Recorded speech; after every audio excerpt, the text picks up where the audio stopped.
Kung rider ka mga preng, huwag kang bibili ng phone dahil lang malakas yung chipset. Isang overheat habang nakamaps ka buong araw, iiyak ka talaga. Yung mura lang sana daw na 15K below para sa mga delivery rider natin.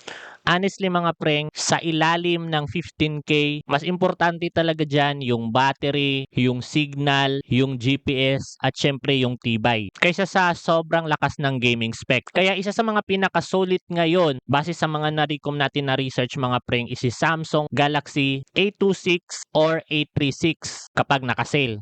Check nyo yung bio natin, baka sale sila.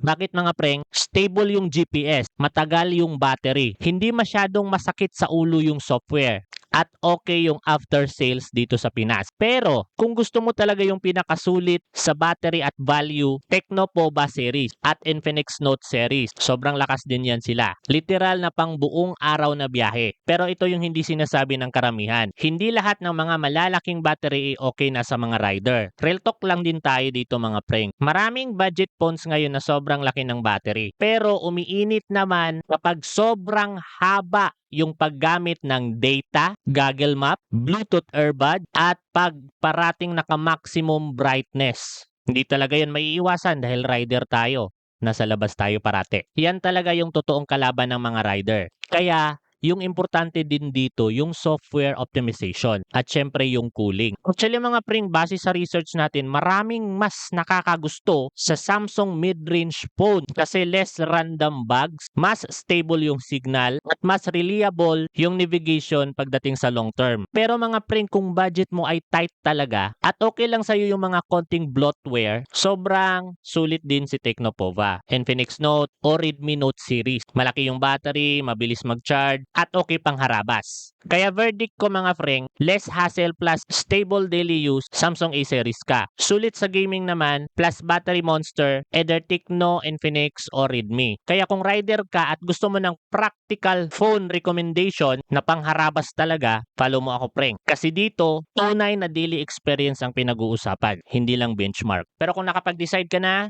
bumili, go check to my bio mga preng.